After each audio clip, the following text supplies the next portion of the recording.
Drama serial review को like करें, हमारे चैनल को सब्सक्राइब करें और बेल आइकन जरूर दबाएं। हेलो मम्मी, मेरी बात सुने मम्मी, मैं हालात मेरे काबू में नहीं है। बोलो, क्या बना मेरे उस 1 लाख रुपए का? ये है वो पैसे जिसकी वजह से तुमने अपनी बहन का गला दबाया था। अब तुम इसे इनाम समझो या अपनी बहन का सौदा। क्या बात है, तुम परेशान हो? क्या हुआ? क्या वो वाकई में इतने खतरनाक है? मैं कहाँ जाऊँ, क्या करूँ, मुझे कुछ समझ नहीं आ रहा। मैं बहुत परेशान हूँ। अहमद ने इनकार करके मेरी रूह तक को जख्मी करी है।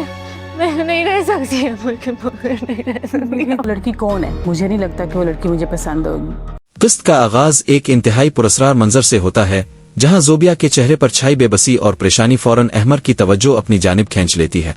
वो बार बार जोबिया से पूछता है कि आखिर क्या बात है, मगर जोबिया अपने दिल का दर्द छुपाते हुए हर सवाल का एक ही जवाब देती है कि सब कुछ ठीक है और वो सिर्फ काम के दबाव की वजह से थकी हुई है।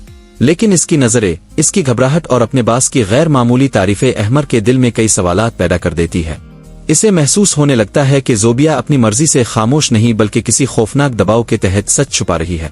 यही शक आगे चलकर एक बड़े राज की बुनियाद बनता दिखाई देता है। दूसरी तरफ शहर की दुनिया भी एकदम हल कर रह जाती है। एक तरफ इसे मालूम होता है कि इसके वालिद की कंपनी शदीद माली बुहरान का शिकार हो चुकी है, जबकि दूसरी तरफ अहमर साफ अल्फाज में ऐलान कर देता है कि वो किसी और लड़की से मोहब्बत करता है और इसी से शादी करेगा। ये खबर सुनते ही शहर के तमाम ख्वाब टूट जाते हैं। वो अपनी माँ से फरियाद करती है कि वो गरीबों वाली जिंदगी नहीं गुजार सकती और हर हाल में अहमर को अपना बनाना चाहती है। इसके अल्फाज से साफ जाहिर होता है कि इसके लिए मोहब्बत से ज्यादा दौलत और शाहाना जिंदगी की हैसियत अहम है। इसीलिए वो अपनी माँ से ऐसी चाल चलने का मुतालबा करती है जिससे अहमर दोबारा इसके काबू में आ जाए।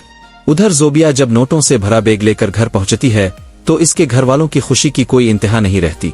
किसी के जहन में ये सवाल तक नहीं आता कि ये रकम किस कीमत पर हासिल हुई है। हर शख्स अपनी ख्वाहिशों और जरूरतों की फहरिस्त बनाने में मसरूफ हो जाता है। भाई नए मोबाइल और कारोबार के ख्वाब देखने लगता है, जबकि माँ को यूं महसूस होता है जैसे उनकी तमाम मुश्किलात हमेशा के लिए खत्म हो गई हों। लेकिन ये खुशी सिर्फ इस वक्त तक कायम रहती है जब जोबिया उनके सामने असल हकीकत बयान करती है। जोबिया रोते हुए बताती है कि सेठ मोतीवाला इसे एक बड़े प्रोजेक्ट के बहाने दुबई अपने साथ ले जाना चाहता है और अगर घर वाले इस फैसले पर एतराज करे तो उनके मुंह पर यह नोटों से भरा लिफाफा मार देने का हुक्म दिया गया है। ये सुनते ही हर किसी को शर्मिंदा होना चाहिए था, मगर हैरान कुन तौर पर इसकी माँ और भाई इसी पेशकश को अपनी किस्मत बदलने का मौका करार देते हैं। वो जोबिया को समझाते हैं कि दुबई जाकर सिर्फ काम ही तो करना है, इसमें बुराई क्या है। उनकी बातें सुनकर जोबिया अंदर से टूट जाती है और उन्हें एहसास दिलाती है कि वो अपनी बेटी नहीं बल्कि अपनी मजबूरियों के बदले इसकी इज्जत और मुस्तकबिल का सौदा कर रहे हैं। आखिरकार हालात के सामने बेबस होकर जोबिया दुबई जाने पर आमादा तो हो जाती है, लेकिन जाते जाते अपने खानदान को एक ऐसी बात कह जाती है जो हर देखने वाले के दिल को हिला देती है। वो कहती है कि ये नोट शायद उनकी जरूरतें पूरी कर दे, मगर उनके दिलों को कभी सुकून नहीं मिलेगा, क्योंकि जिस घर की बुनियाद एक बेटी के आंसुओं पर रखी जाए वहाँ खुशियां ज्यादा देर तक नहीं ठहर।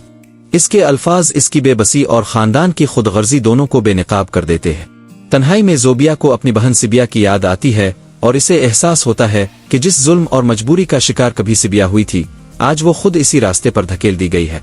वो अल्लाह ताला के हुजूर गिड़गिड़ा कर दुआ करती है कि इसे इस आजमाइश से निकाल ले, मगर इसे अपने लिए हर तरफ अंधेरा ही अंधेरा दिखाई देता है। ऐसे में एक बुजुर्ग मुलाजिम इसके तमाम खदशात की तस्दीक करते हुए बताता है कि सेठ मोतीवाला बज़ाहिर शरीफ नजर आता है, मगर हकीकत में वो एक इंतहाई खतरनाक इंसान है और जो भी इसके राज जान लेता है वो इसके जुल्म से महफूज नहीं रहता। ये इंकिशाफ आने वाले वाकयात को मजीद खौफनाक बना देता है। दूसरी तरफ शहर अहमर की बेरुखी बर्दाश्त नहीं कर पाती। वो शदीद ज़हनी दबाव का शिकार होकर अपना होश खोने लगती है, जबकि इसकी माँ और खानदान इस बात पर बजिद हो जाते हैं कि अहमर हर सूरत इस लड़की का नाम बताए जिसके लिए इसने शहर जैसे रिश्ते को ठुकरा दिया। वो इस नामलूम लड़की पर तरह तरह के इल्जामात लगाते हैं और इसे अपने खानदान के मेयार से कमतर करार देते हैं, हालांकि हकीकत से अभी तक कोई वाकिफ नहीं। उधर अहमर मुसलसल जोबिया के बदले हुए रवैये पर गौर करता रहता है। जब इसे मालूम होता है कि सेठ मोतीवाला जोबिया को दुबई ले जा रहा है तो इसके तमाम शुकूक यकीन में बदलने लगते हैं। वो महसूस कर लेता है कि ये सिर्फ एक कारोबारी सफर नहीं बल्कि इसके पीछे एक ऐसा खतरनाक मंसूबा छुपा है जो जोबिया की पूरी जिंदगी तबाह कर सकता है। अब सवाल यह है कि क्या अहमर वक्त रहते जोबिया को इस साजिश से बचा पाएगा? क्या जोबिया वाकई दुबई जाने पर मजबूर हो जाएगी? सेठ मोतीवाला आखिर कौन सा खौफनाक खेल खेल रहा है? और अहमर जिस लड़की से मोहब्बत करता है, کیا اس کی حقیقت سامنے آنے کے بعد سب کی زندگیاں بدل جائے گی؟ ان تمام سوالوں کے جواب جاننے کے لیے اگلی قسط کا انتظار کرنا ہوگا۔